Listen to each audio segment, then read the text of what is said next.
Une menace plane en Syrie depuis la chute du régime. L'État islamique profite de l'instabilité ambiante pour mener de nouvelles attaques dans le nord-est du pays. Il tente de reconstituer ses forces, de libérer ses combattants actuellement détenus dans des prisons contrôlées par les Kurdes. Une vraie menace qui inquiète les autorités locales et la coalition internationale. Reportage sur place de Perrine Juan.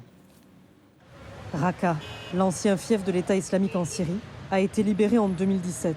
Pourtant, la ville est loin d'en avoir terminé avec le groupe terroriste. Tous les matins, le commandant Mustafa patrouille en périphérie de la ville, où Daesh mène encore régulièrement des attaques.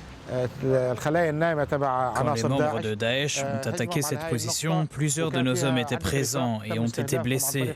Et quand les membres de Daesh sont arrivés, ils ont mis le feu et tout le checkpoint est parti en fumée. Un policier est mort dans cette attaque et 3 autres ont été blessés. Cette zone se trouve à la frontière entre la région de Raqqa et le désert syrien, où se cachent de nombreux combattants de l'État islamique.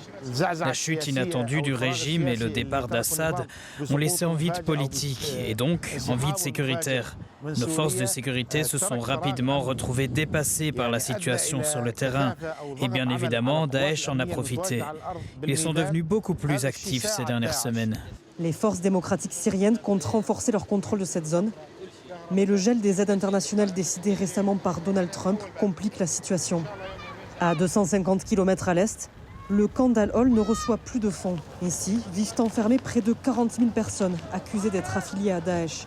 L'aide humanitaire est à l'arrêt et la sécurité presque inexistante, ce qui facilite les évasions de détenus. Parfois, certaines personnes payent les gardes du camp pour s'échapper. Certains soldats corrompus leur ouvrent les portes et les laissent passer. Il n'y a qu'à les payer $100. Notre tente est proche des barrières. Rien que la semaine dernière, 2 ou 3 familles ont réussi à s'évader.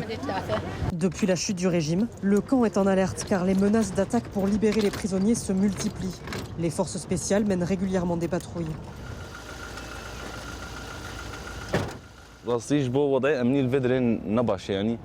La sécurité n'est pas bonne dans le camp. Il y a eu beaucoup d'assassinats ces derniers temps.